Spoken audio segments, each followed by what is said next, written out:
So we're delighted to welcome Logan McNulty, who lives and works here in the Triangle of North Carolina. And besides that, he has started his own, actually. He has a meetup of his own here in Raleigh, which maybe he's welcome to talk about a bit if he wants. But the main topic today is the excellent software he has developed and a website that anybody can use. That is involved in tracking market leadership of particular stocks. And we actually have a lot of members who are interested in that, I know, because we have an IBD group. And in particular, I hope any of the IBD group members may find value here. And anyway, I'm just going to hand it over to Logan. Thanks for the introduction, Don. And thank you, everyone, for joining us this evening. My name is Logan McNulty. I am a RDU native. Well, I guess first I'll just tell you a few things about myself very quickly. I'm an RDU native, born and raised in the Triangle. I'm a software developer for the credit rating agency Moody's. For them, the work that I do is a little bit different than what we're going to talk about tonight. For them, I do, Python scripts for fixed income. It's much more boring and much less sexy, as I like to say, than the topics of stock picking, bonds and pricing of bonds and bank balance sheets and all those kinds of things will put you to sleep. So thankfully, we won't be talking about that. But in my free time, I have been an active participant trading my own account in the, stock, crypto, commodities markets for over 10 years. And I'm sure, as a lot of you know, that over your journey as an investor or trader or speculator is honestly my favorite word for what I describe. What we do is it is speculating. It's essentially gambling with a little more than what we like to think of as like coin flip possibilities, but it is speculating at the end of the day. And over my journey as a speculator, I have come to become most comfortable with the strategy of position/swing trading. And I think that what most of you may, consider that to be is holding periods of, multi-week, multi-month, multi-quarter, even multi-year holding periods, as long as the criteria of whichever asset you're trading is still intact, and the criteria that I tend to jive the most with, or have become most comfortable with, is swing trading. So the first step of swing trading, in my opinion, and as I'd like to say, trading is an art, not a science, in my opinion. There is no bulletproof strategy. We all, I'm sure, can attest to that in one way or another. But in my opinion, in my view, trend following and, quote unquote, swimming with the current is one of the easiest and best ways to do well as a position slash swing trader. So having come to that conclusion over the duration of my time as a speculator, I wanted to develop a software that would help me essentially apply a filter on asset markets that would discern the trend for me, rather than here. So real quick, let me say what's on the screen. On the right is the Trend Edge software that I developed myself and used to identify leadership and stocks, cryptocurrencies, etc., ETFs that are trending the best, what I would call like a trend health or a trend score.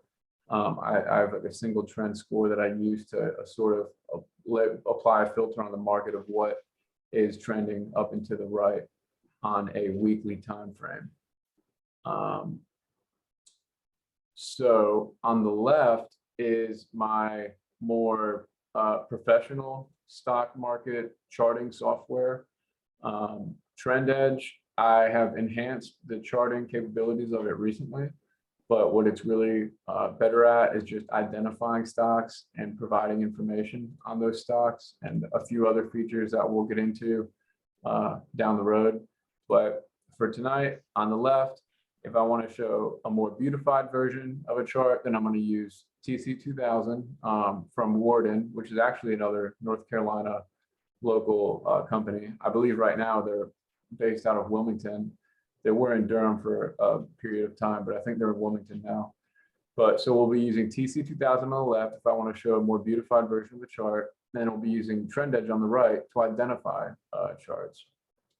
So just one more time, my name is Logan, and my aim for tonight is to offer another tool that you can add to your tool belt that you can use at any time to help identify which stocks are leading the market, which sectors are leading the market. And by leading, I mean they are at or near highs, or they are in strong uptrends. And when I say uptrends, you can sort of assume, I think what everyone may imagine best is a stock that is trending above the 200-day moving average. The 200-day moving average is one of the more renowned moving averages that people use to identify trends. And I think when I say a stock is trending well, you can assume that the stock is trending above a 200-day moving average with a positive slope. One last thing before I start to demo the application. If anyone has any questions, please feel free to interrupt and just hit the space bar and chime in if you have any questions, so that hopefully I'm not here talking to an empty room all night, or if I would hate for a question to be forgotten or something like that. But I think that this would be much more productive if we can all kind of congregate and discuss along the way. Or if you have any questions about the app or software in general, I would love to answer those questions. So thank you. So I'm going to go ahead and get started with the demo. First, this is Trend Edge online. It's at, sorry, I got some Zoom stuff over there. It is at trendedge.app. So you can visit that right now, anytime. And it will load, and this is what the home screen looks like. And if you'd like, you can install it to your desktop by clicking on here. Actually, it won't. If you have Google Chrome and you click here, it'll show a download like icon. They'll just drop it on your desktop, and then you can open it in a little browser that's full screen like this. So what we have here at the top is what I call the leaderboard.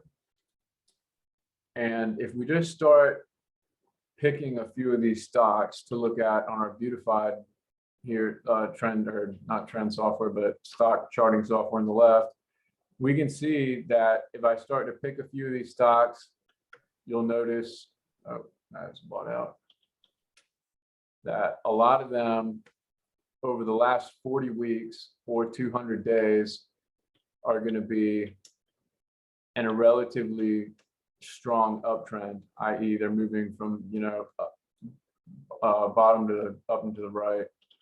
And that was the filter that I originally wanted to apply to the market, because I'm sure, as a lot of you can attest, sometimes even when we place bad trades, you can get bailed out of a bad trade just by, even if you're not position or swing trading, maybe you're just trading short or long in the shorter or more medium time frames. You're not looking to do multi-week, multi-month holding periods.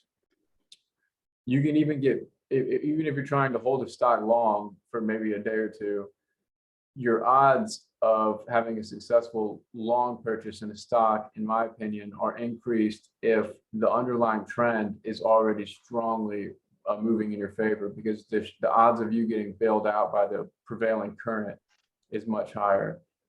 So that's another reason, even if you aren't position or swing trading, that you may want to identify which stocks are trending well. So with this leaderboard, what these scores are is a proprietary trend score that is available at time zero. So this is using recent market data. And I am able to filter the market on the strongest trending stocks. And we can see what a lot of these have in common. Like I said before, just trending well. So from here, you can sort of apply more filters, and that's what this tune button is for. So right now I'm kind of just going over the main stock screen, but there's a lot more features in the website that I'll dig into in a little bit. But right now we're using this filter called shallow pullbacks. And sorry, I'm trying to think if I should explain more about the trend score itself and how the trend score is derived. But I don't want to get into too much of the technicals quite yet, because I think that would put you to sleep. But I also want everyone to be able to understand how these trend scores come to be. So let me stop real quick and explain briefly about these trend scores. So we're using two moving averages, right? I think a lot of you will be more familiar if I use the term golden cross. So a gold cross in trend following is when it's been in the headlines lately with S&P 500. So if we see S&P 500 here on the left, a golden cross is when the 50-day moving average crosses above the 200-day moving average, like we saw on February 1st or in early February in S&P 500. So we see that on the left. This is a good way, in my opinion, to determine, maybe potential changes in trends. But I think what I've come to find that is more important than just the gold cross itself, because, if we scooch out, if we don't know the future and we're just looking at the gold cross when it occurred, the 200-day moving average is still technically sloping down. And in my opinion, the slope of the 200-day moving average is more important than where it is relative to another moving average or relative to price. For example, if we look at ARK funds, we can see that, yes, in early February, price crossed the 200-day moving average, right? And that is, that's a good sign for a trend change. But the 200-day moving average still has a pretty hefty negative slope. If we look towards the future, so far the slope of the downtrending 200-day moving average has sort of outweighed the benefit of price crossing above. So when we translate these daily moving averages to a weekly time frame, because just to reiterate, I sort of made this tool for my weekly trend trading strategy, and it just happened to turn out to be something that was useful to some other people, to other users that have used it. So what I wanted to do is make a weekly version of a gold cross strategy. And so when you translate the 50-day moving average to a weekly period, it's roughly the 10-week moving average, right? And when you translate the 200-day moving average to a weekly period, it's roughly the 40-week moving average. And so I'm going to move over to the About page real quick and just touch down on scoring. So I developed this score that we can call trend score or trend health, that says, okay, let's look at two simple moving averages on a weekly time frame. One of them is called the fast moving average, and the other is called the slow moving average. So clearly one of them is going to respond quicker than the other. The fast moving average, the default setting, if you're a user, you can change these settings. The default setting is a 10-week moving average for the fast moving average, and the slow moving average is going to be the 40-week moving average. So the first thing that the score checks does the fast moving average have a positive slope? And in order to discern whether it has a positive slope, it uses a look back. Okay, so we have the 10-week moving average here. We're going to look back. The default look back is 5 weeks. We're going to look back 5 weeks. If the moving average at time 0 is higher than it is 5 weeks ago, then it has a positive slope. We do the same thing for the slow moving average. And then we check, is the fast moving average above the slow moving average, right? So if we look at SPY during 2020, 2021, I think one of the first things we'll notice is that the 10-week moving average is that there was a golden cross here, right? The 10-week moving average crosses above the 40-week moving average, and they both have a positive slope. So this is an ideal trend trading scenario. This is an ideal trend. IWM also has a lot of good trends in its history. So here's a good trend. Here's a pretty bad trend. You know, you had a death cross there in September of 2015, and it ended up getting pretty ugly until looks like February 2016. And then you had a pretty solid trend. You know, as long as the 40-week moving average is trending up, you have a decent chance at a good trend trading environment. And then you had a pretty trend-less environment. There's not much of a trend here for a while. Trend got ugly very quickly, as I'm sure you all remember. And then we had that golden cross here, good trend trading environment. 40-week SMA starts to roll over. And then, you know, it's been kind of down and then choppy ever since. So what we want to do is if we're trend trading long, you want to be in an environment where the fast moving average, the 10-week SMA, is above the 40-week moving average, and they're both trending up.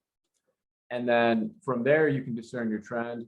But another thing that I apply is MACD. So I'll look at the trend of the MACD because the MACD is a more sensitive, shorter time frame moving average, or I guess trend indicator. If MACD is trending up, that also goes into the score. So we just apply a basic look back to MACD. And then the last question is, okay, let's say you got two stocks, right?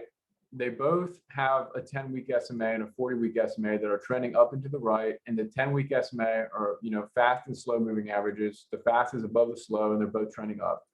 How can I tell which is maybe a more voracious or strong, you know, kind of exponentially growing trend than the other? You know, like maybe Apple is trending up, right? But during the same time period, you know, Apple had 40-week SMA trending up, 10-week SMA trending up. Maybe Microsoft is a better example. Microsoft is in a very strong uptrend from 2020 all the way to the end of 2021. But then we have Tesla, right, which was in an extremely strong uptrend from 2020 to 2021. But how can we tell the difference between them? How can we tell the difference between the strengths of their trends? There is one indicator called ADX that you can apply that will more or less tell you the strength of a trend. And so what I do is take ADX and I see how ADX is roughly at the end of 2021 for Tesla, the ADX is in the 60s. And at the end of 2021 for Microsoft, it was in the 40s. So what all that's telling you is that, yes, they're both trending up, except for Tesla has a more exponentially growing trend. So ADX is that layer on the cake that says, okay, which one of these is trending up, also moving pretty quickly. So now we're done with the scoring. But the score is an extremely important part of the website. I know it's kind of boring, and I apologize for that, but it is relatively good to have a good understanding of that. So what this is a golden cross strategy, but rather than just looking at price relative to the SMAs at time zero, we're also applying a look back, and we're also applying we're also looking at the SMAs relative to each other. Are the SMAs, do they have a positive slope? And is the fast moving average above the slow moving average? Is MACD trending up? And if all these things are true, or if all these things are true, then what is the ADX? How strong is the trend, right? So now we have the leaders. I'm just going to go over that one more time. So, you know, we can take a look at these leaders and see that they're all in a positive trending gold cross. They're all trending above positively sloping 10-week moving averages and 40-week moving averages. And from here, we can apply some filters, right? So personally, as a position trader, I don't want to buy a stock when it's hyperextended from its 10-week moving average or 40-week moving average. Ideally, you want to be, Melly is a chart I've been watching recently. Ideally, you want to be accumulating stocks when they're near a better risk reward entry point, right? So you kind of want to be accumulating, for my strategy at least, maybe near the 10-week moving average or the 20-week moving average, whichever you so choose. So that's the purpose of this filter here, is called shallow pullbacks. And if we hit refresh, what it's going to do is it's going to generate some charts that have a trend, and the results of this filter. So, you know, we can apply tunes like sector and whatnot. But the results of whatever this filter, this is the default filter, shallow pullbacks, are in this table right here. And we can kind of just move through them. But when you hit refresh, all it does is it gives you 5 ideas. So let's just look through until we find something that's pretty interesting. Let's see. Here's one. So ABGO, it looks like it's in a strong uptrend with a recent gold cross. Both are trending up. It's got a strong trend score and it's near all-time highs. So that's pretty ideal if you're looking for a stock to swing long. You know, as they say, stocks that make new highs tend to continue making new highs. So we can click on this insights button right here, and it'll give us a little information about it. It's a technology stock. It's a semiconductor. Market cap, insider ownership percent, 2.26%. Institutional ownership percent is 83.9%. That's pretty high for a company of this size market cap. That's actually above average high in my opinion.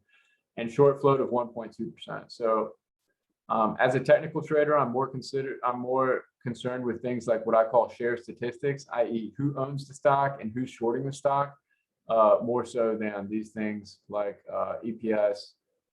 Sorry to all the canceling people. I do consider EPS, but it's not the bread and butter of my strategy necessarily. And then we have a couple other things like, what is the average analyst price target and what is the price right now relative to the average analyst price target? And we have the top 10 institutional holders. So we can see the top 10 institutions that own this stock and a quick description if you have the time to read this and are looking to go to bed and want something long and boring to read. So then we can maybe look at a couple of these others in the results. Powell, same thing. It updates industrial stock, $500 million in market cap, highly insider owned, pretty highly institutionally owned, and relatively low short float, right? So maybe we're interested in Powell and we decide, hey, we might want to give this app a shot. So we can click on access or this key here or sign in. And then we're at the access, i.e. user sign in page. And if you have a Gmail account, you can log in with this Google sign in button. It's nice and easy. And you can click here and it'll authenticate using Gmail if you're already logged in your browser. And now you have an account and you should get a welcome email with some, this is an interesting looking stock actually. You should get a welcome email with just a brief description of the app itself. I'm going to pause real quick. Does anyone have any questions so far?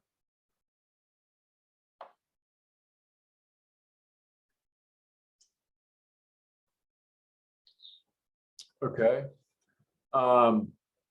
So I'm going to spend a few more minutes on this main page, and then I'm going to get into some of the features that I personally use the most on the website. I do use the main page a lot, but I think the main page was best for showing you about the app. I'm going to spend a few more minutes on the main page and then move on to what I think are more, even more powerful feature of the website. So here's XPOF. Another stock, about 872 million market cap. Let's say that I find it pretty interesting. I can go ahead and add it to my watch list, and I can go over here to my watch list, and you know, it will. I'm sorry, I've got a few names in here already. Let's see.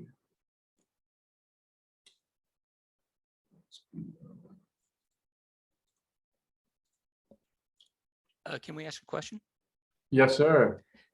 The URL is at tradeedge.app. Trendedge.app. Oh, yeah, right. TrendEdge.app, and you have to create an ID? So you can use your email. You can use a normal email with just a password, and then you would go to sign up right there. So you go to sign up, or you can use a Gmail account. So you can use a Gmail, and that will work as well. Okay. And then one other question is the Yes, charting sir. software that you have, what was that? This is TC2000. So this is by Warden, WORDEN. I've been using this one for a long time. They used to be freestockcharts.com, but they knocked availability to that essentially, and I upgraded to their paid platform. Okay, thanks. Yes, sir. Thanks for asking. So a few more things that we can leverage is this tune button. So let's say that we're strictly interested in, let's say, consumer defensive, energy, and real estate stocks. And so we can update which sectors are here. And now the leaderboard is going to show the top 100 trending stocks in those sectors that we selected, rather than all sectors. So now it's going to show INSW, very strong uptrend, KOF, TNK. Let's see, I'm just picking a few more. Looks like it was a buyout. DHT, relatively strong uptrend, though volatile. FRO, you kind of get the gist at this point. All these stocks are moving above their positive sloping 10, 40-week moving averages. So now we can apply a few more filters. So what this says is, for this week, is volume above average? Because another thing that I take highly into consideration is volume. I think that price movement without volume to boot, to back the price movement, is relatively meaningless.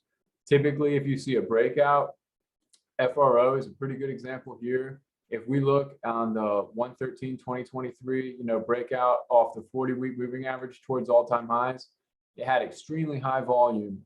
In fact, that was all-time high record volume for this stock that punched it from its 40-week back near all-time highs.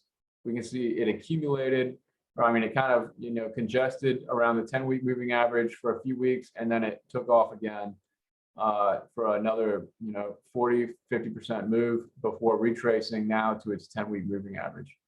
So let's say that I'm only interested in stocks that are currently have above average weekly volume, and the average for the week is the 10 period average. So when it says above average, it means over the last 10 weeks, is it above the average for that period? And then is MACD trending up? You can turn that on or off. And then you can adjust the trend score. And then you can look at price. You can apply a filter for, okay, maybe you only want stocks that are from the 52-week high. Maybe you only want stocks that are at most 20% off their 52-week high. So if they're more than 20% off their 52-week high, then it won't be included in the results. Maybe 50% is your threshold. So if a stock is more than 50% off its 52-week high, you're just not interested. You can filter on stocks relative to their prior weekly close. So maybe we want to look at stocks that are only above the last week's closing price. We can look at stocks relative to their fast SMA 10-week and slow SMA 40-week. So that is where this shallow pullbacks essentially comes from. If we look at the technicals, we're looking at stocks that have a strong trend edge, aka anything over 80, and are within 8% above or 8% below their 10-week moving average. Because remember, in this trend following strategy, you're essentially trying to buy pullbacks to a 10-week moving average, kind of like we see here on the left with FRO. So you can apply these kinds of technicals, and then you can also apply fundamentals. So let's say maybe we're only interested in stocks that have high institutional ownership. So we can change this to maybe they need to be at least 80% institutionally owned, and maybe we also want them to be relatively highly insider owned, so maybe 10% insider owned. And maybe we also want a low short float. So the highest short float is 10 and 0. And we can remove this filter. And let's say we want stocks that are have above average volume for this week. Well, this it's still not early in the week yet, but this data is as of Wednesday because I do my washing overnight. So today's data from Thursday will be available tomorrow. So I'm not going to flip that one on yet.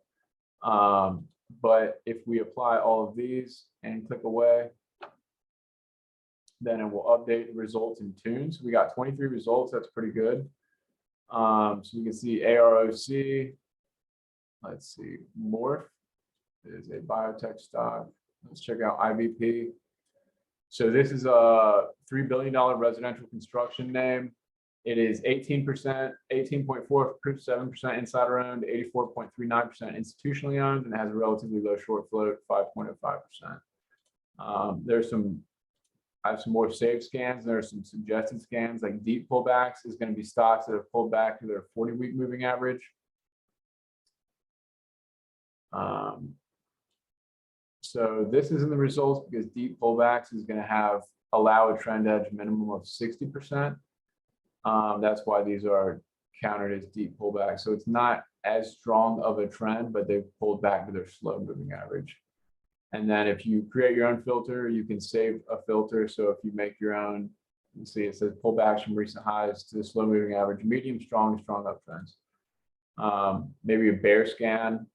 So we can sort of use the inverse of a strong trend, and we can see all stocks with a trend of 0. So a trend score of 0 is going to be stocks that are in very nasty trends down. So we can see that all these stocks are trending near all-time lows, or they're starting to, roll what we call death cross. And then we can do, I've been using this one lately, bear scan with volume. So these are stocks that are not only trending below what we call a death cross, i.e. the opposite of a gold cross, but they also have above average weekly volume. So now I'm going to move on to the feature of the website that I personally use the most. And I honestly wish I would have maybe started here sooner because I think this is where most users come to use the website. And that is this individual search page. So up here in the top right, you can search for any asset. And one of the most exciting features of the app itself is a proprietary database that I've been building over the last year of what I call share statistics. And like I kind of alluded to earlier, that's going to be short float percentage, insider ownership percentage, and institutional ownership percentage. And when I started building this app, at first, I realized, okay, we have all these statistics, but they're as of time 0. Well, if you want to know what can tell you more than institutional ownership at time 0, well, you could look at institutional ownership relative to 10 weeks ago, 20 weeks ago, 30 weeks ago. And I said, okay, how do I do that? Well, I'm going to start taking a node each week of the insider ownership, the short float percentage, and the institutional ownership. And I'm going to start keeping track every single week of how these are changing. And that's how we've ended up with this proprietary database I have that shows these 3, what I call share statistics, or, essentially, yes, just share statistics, how these metrics are changing through time. So here's Corsair. Corsair is a computer hardware company that made keyboards, mice, game chairs, things like that. And we can see a very clear and distinct trend in their short float percentage is moving down through time. And we can see that institutional ownership is relatively flat. Insider ownership is relatively flat. And then we can check insights just like at the other page. We can see MACD. And we can see how the trend edge has changed through time. Trend edge for this one is actually 84 right now. So we can go over here and check out Corsair. And, maybe it's something that you want to keep on your radar. Obviously, I've been charting this one recently with the potential for an inverse head and shoulders. But it has a trend score in the upper 80s because the 10-week SMA is trending up. The 40-week SMA is just trending up. If we look back 5 weeks, the 40-week SMA is above the last 5-week period. and the MACD is trending up. And that's how we've just recently broken into the 80s. So this is a stock that's been on my radar recently. I want to show this share statistics database one more time because I think it's actually the most powerful feature of the app. And I think it's the best thing that I have to offer right now that no one else has to offer. Maybe we go over to Tesla.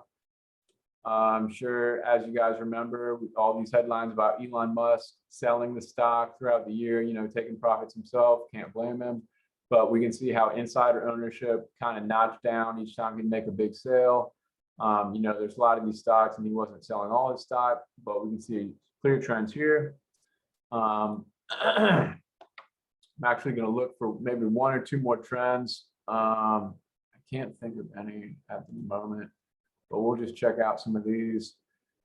Sometimes institutional ownership can be above 100%, and that is an issue that I've taken up with my provider, Refinitiv. Refinitiv is the provider for all this data. Sometimes whenever stocks are heavily shorted, you can end up with institutional ownership over 100%. But Kura Sushi is another one. I thought this is very interesting because we can see institutional ownership trending up in a very strong uptrend. But at the same time, you have short float trending up, right? So you got shorts that are betting against the stock, and you got institutions that are holding the stock, increasingly holding the stock long. So you kind of wonder, they're battling out or whatever. But yeah, I think that if anyone is going to find most use out of this website, it's going to be these share statistics for maybe some of your favorite stocks. Let's see. YX is another one. So we can just see stocks fully institutionally owned, low short float. So this is what I would call the single asset page. I'm actually going to show ETFs. Let's think of an ETF. IWF is a Russell 1000 growth ETF. So we do also have ETF information. And if you go to the ETF page, this insights button is going to be a little bit different, you'll notice, than the stocks page. The category is large growth, net assets, 58.6 billion. And then you can see the top 10 stocks. So for any ETF, you can always come here to see the top 10 stocks in their portfolio. And that can be relatively useful. So maybe we're interested in NVIDIA, then you can go here and say, oh, here's your number 4, number 5 holding, NVIDIA. Actually, institutional ownership's been in a slight uptrend lately. Volume, trend edge has been picking up, so back in the 80s. So NVIDIA is in a very strong trend, and you might wager to guess that may continue.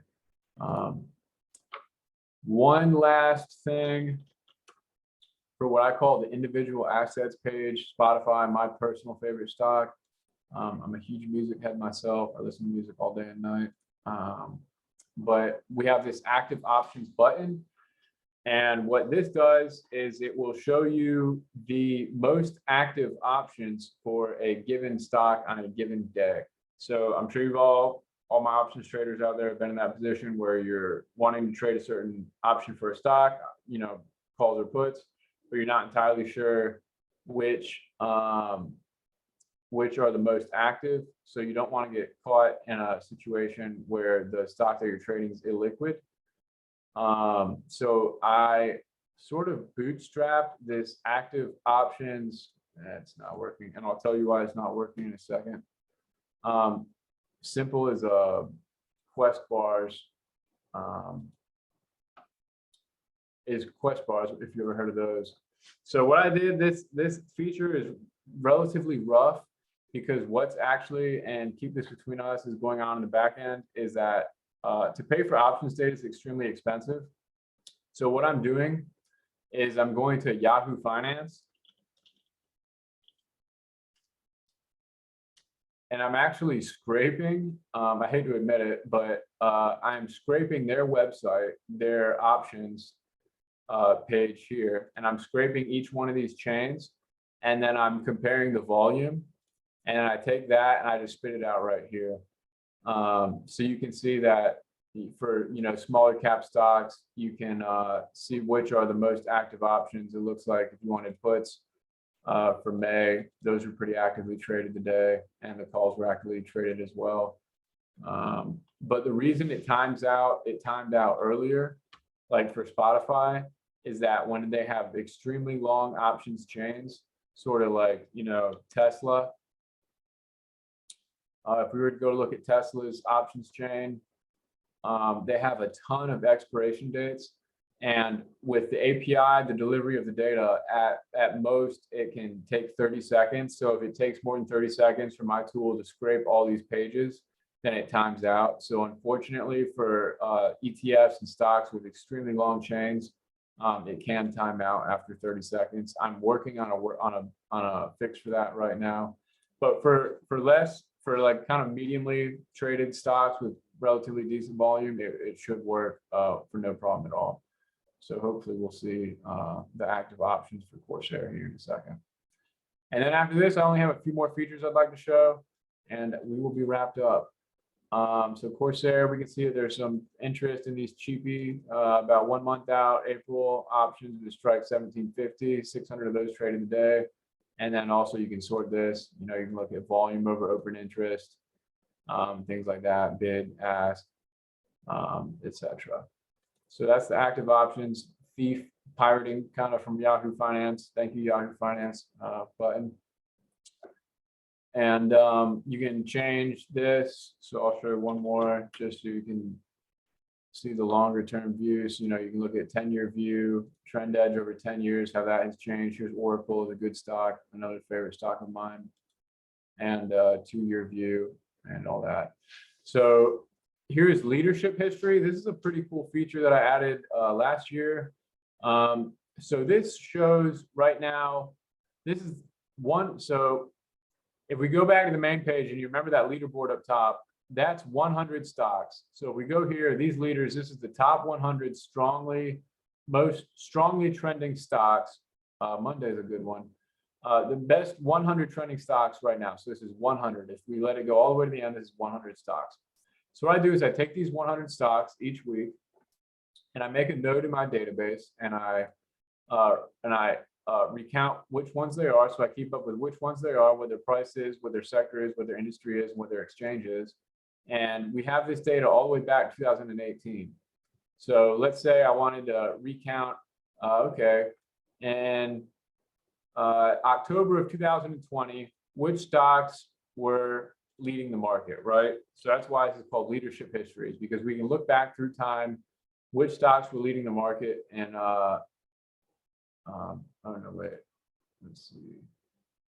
The table is based on the end date. Oh, okay. So if we want to change that, we need to adjust this one. So we need to go back to. So if you want to know the individuals from this individual graph down here, you modify the end date.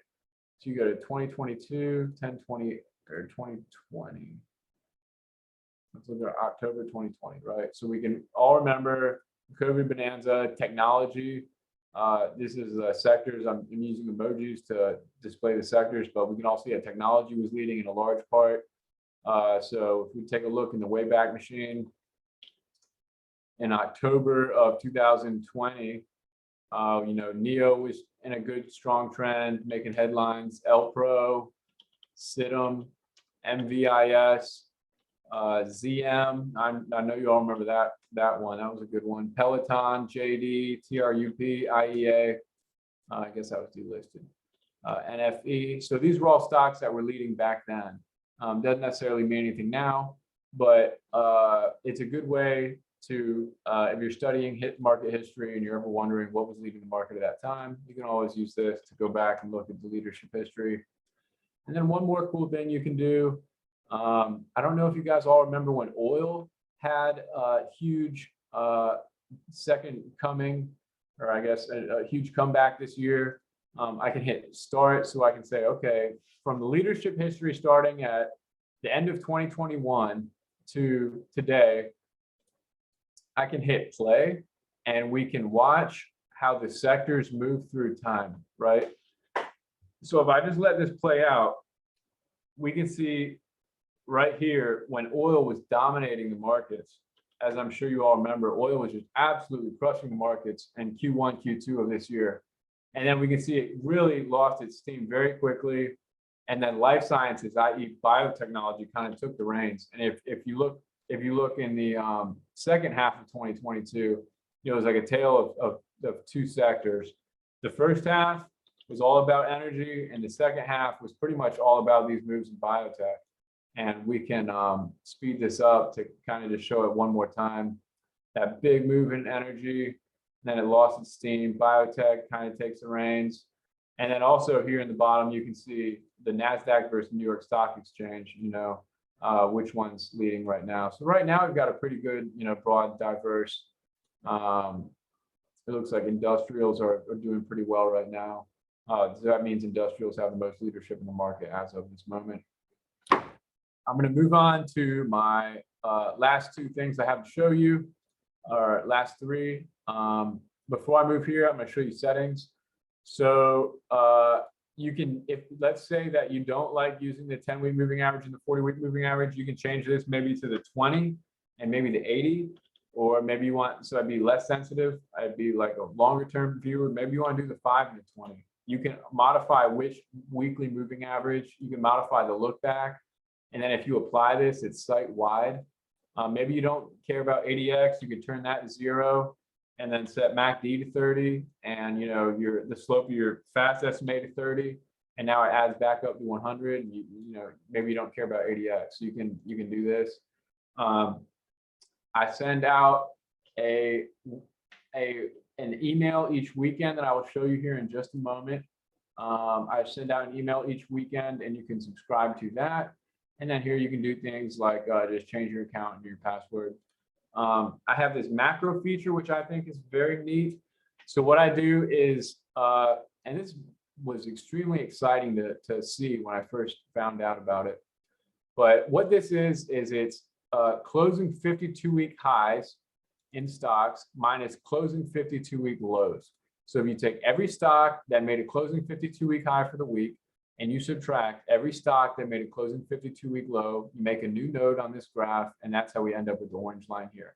The green line is S&P 500. What will stand out to you the most is that in March of last year, sort of around the time that the ART funds bonanza really peaked, in spring of 2021, we can start to see that there was a huge divergence between the mega caps that kept leading the SPY higher and QQQ higher, although your average stock started making new lows. And we can really see that with IWM, right? IWM peaked around March, started chopping around, and that's why all these stocks started making new lows. And growth funds like ARK and IWO, all these growth funds started to do pretty poorly. Even though SPY kept chugging along the new highs all the way to the beginning of 2022. So this is pretty interesting. In June of this year, stocks 52-week highs minus 52-week lows actually bottomed ahead of SPY. So it made a huge low in June. So your average stock actually did bottom in June, and then your average stock has not gone below its June lows, while SPY actually did go below its June lows. So that was another positive divergence. We can look at supply and demand. This is, I'll let you guys look into this on your own, but this is just another indicator. Last week we had a pretty interesting reading, sort of like an oversold reading. Every time we get down to this oversold, it's like technically kind of like a washout, like we did in June and like we saw in September. We have these washout indicators, points in volume. I would highly suggest reading about this and checking out this paper, identifying bear market bottoms and new bull markets. It has to do with that. We can look at IPO history. IPOs are dry, extremely dry lately, which is technically a contrarian bullish indicator in my view. When the IPO market dries up, it means everyone's all scared of the market, and it might be a good time to start getting active on the long side. Here's a price to dividend indicator by the Dow Jones price to dividend indicator. You can read about it here. I'm not sure if any of you trend followers are familiar with Stan Weinstein, but it's from his book. I recreated this indicator on a weekly time frame. And similar to leadership history, we can come here, hit play, and then we can look at the US Treasury yield curve and how it flexes through time. I need to update this database so it has a little bit more recent information, but I thought this is pretty neat. We can just kind of see the recent inversion. So I have one more thing to show you on the app, not the admin dashboard, because that is only available to the administrators, myself, of this website. But we have crypto. I tried to push this update up before, but Heroku, my host, they're down right now, so I wasn't able to push this update up. So I'm showing you this running on my local build here. But if we go to crypto, we can also see the same thing. We can see which cryptocurrencies are in strong trends right now, i.e. which have a golden cross. So I thought that was pretty neat. Matic is one I've been watching a lot lately. And then, we also have other cryptocurrencies. So if you want to know which cryptocurrencies are potentially turning their tide and, trying to right their ship and head in the right direction towards the top right of the chart, then you can check this out. Bitcoin, pretty interesting look lately. I think a lot of people have been watching Bitcoin. Market cap right now is about 468 billion. And trend edge is slowly marching up. So I've been keeping an eye on that one myself. The last thing I'm going to show you that I hope you all can find some use from is this email that I send out each weekend. I'm just going to pick one here at random. Let's see, February 4th, January 27th. This is a pretty exciting one. This is the Insider Strength weekly results. And I send this out every single weekend. If anything that you may find of use from this phone call, I would probably say it would be this and the single asset page, the share statistics. I would suggest subscribing to this. If you make an account, it automatically subscribes you. And if you decide you hate it, you can unsubscribe in the email itself, or you can go here and you can unsubscribe here. But when you make an account, it'll automatically enroll you. What this email shows is prices of stocks that are firmly in an uptrend, i.e. trend edge over 80, or potential to be in a firm uptrend over 60. Stocks that closed the week positively, i.e. green, week over week, and stocks that had above average weekly volume. So if we look at the volume relative to the week before, this will be above the shaded area, which is a 10 average volume, 10-week average. And insider ownership is over 10%. So I love stocks that I love founder-led, insider-owned stocks. I think that's another huge can slam. And any Motley Fool investors and traders out there will attest to this as well. We love insider ownership. So I call this Insider Strength weekly results. Stocks that are in a firm uptrend, green on the week, above average weekly volume, which means they're seeing accumulation and they're highly insider owned. I send this out every single weekend. It tells you some stuff like market cap, the insider ownership percent, institutional ownership percent, the volume relative to the average volume, and the short float percent. I send it in this table, and it is also available in an attachment as a CSV. So you can just download the CSV, maybe copy and paste it right into your charting platform. And like I did last week, every weekend I copy and paste it right here. I call it Trend Edge. And then I just use my more fancy charting platform to just kind of sift through the results. So that is more or less all I have. And when I got on this call, I didn't think that I would need the entire hour, but I guess it took the entire hour. So that is all I have for you guys. Well, that's good, Logan, because I think you're picking up that people are interested. I think did you get that question? There was one question from Chris. Is there any way to filter on market cap size or volume? So this is my part-time thing. And I have a ton of ideas, and I'm so glad he asked that, because that is in the next phase of updates that I'm gonna be rolling out on the website. Just more filters. I need to clean this up desperately, because this was one of the first things that I made, and it's kind of clunky. I understand that this is pretty clunky and kind of ugly. So one thing I'm gonna do is clean this up, add more fundamental filters. I guess a fundamental filter would be market cap. I think that's an awesome filter. I can make that available, absolutely. But yeah, I'm always in my free time thinking of new ideas. If you have any new ideas, please email me, or anything you'd like to see added to the website, based on what you've seen here, please do email me, because I love hearing from users and what you guys would like. Market cap, I could absolutely add that. Very good. I mean, I guess it's ultimately an entrepreneurial. I mean, right now it's totally free. Is that correct? Yes, sir. Totally free. So people, please try it out. Starting right now, you can sign on.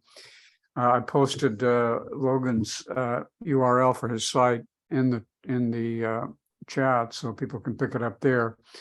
And can you see a path to commercializing it? So I use Cloudflare so we'll just go ahead and pull up their stock, because I do love the own what you know stocks, kind of like the stocks you're familiar with. I do use Cloudflare so I can monitor traffic. And I also have a few hundred subscribers to that end of week email. So I got hundreds of people getting that end of week email. So there's two paths to, right now, honestly, the site costs money to run for myself personally, but I built it, out of fun and just a hobby, and I do enjoy doing it. But one day, if I can prove to ad company that I do get enough viewers and users, I could maybe throw some banners here on the side, like you see on every other obnoxious website, but just be some cheap banners there. And then also, I could maybe get the email sponsored, which would be really nice. Sure. We just say Trend Edge, and then right here would be a banner and say brought to you by XYZ. Sure. So long term, if I do end up getting enough foot traffic, or I guess web traffic, and enough subscribers, then I'd be able to do that. And that would Now you're quite active on Twitter, I noticed. What has been your experience with that? So Twitter is the primary, and actually StockTwits is the primary method. I'll go ahead and tell you, if you do follow me on StockTwits, I'm much more like, I would say Twitter is my more formal version, where I do a lot less. So you're on both StockTwits and Twitter. I'm on StockTwits and Twitter. On StockTwits, it is called Financial Analyst, like FLYNANCIAL analyst. I made that many years ago, kind of like a cheeky handle. Sure. Just off the top of my head, and I just kind of stuck with it, and it's not been too bad. Now I've gotten a little older, I think it's kind of silly, but it's all right. But it's Financial Analyst on StockTwits. I have about 11,000 followers on there.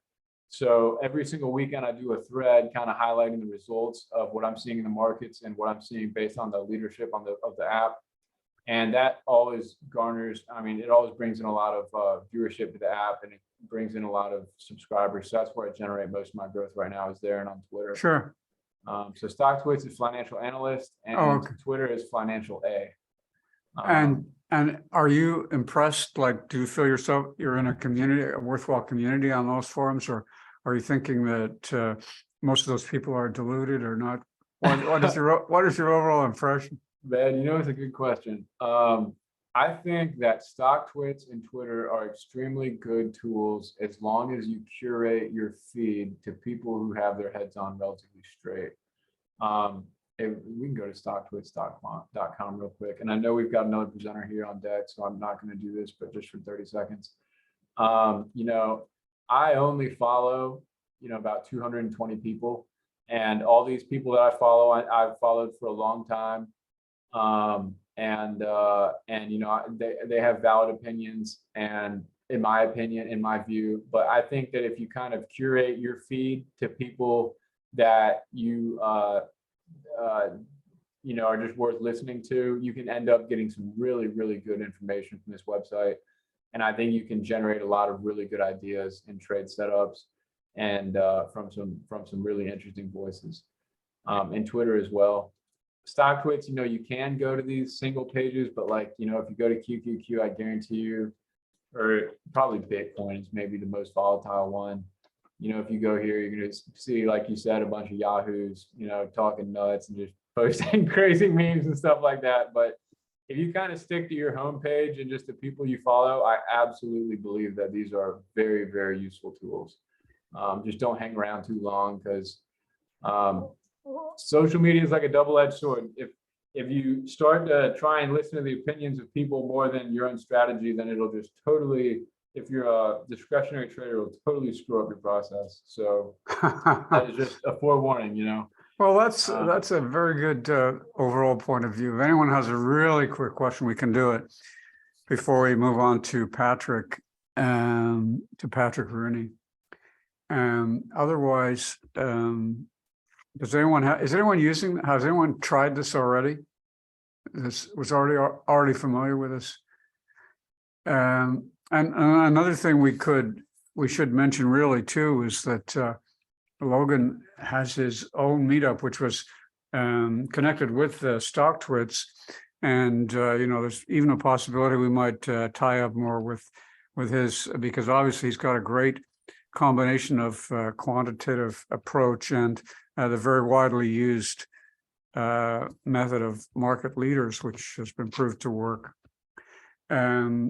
So he had a lot of social meetings, I think, in his StockTwits Yep. meetup, and I think we may get back to those finally.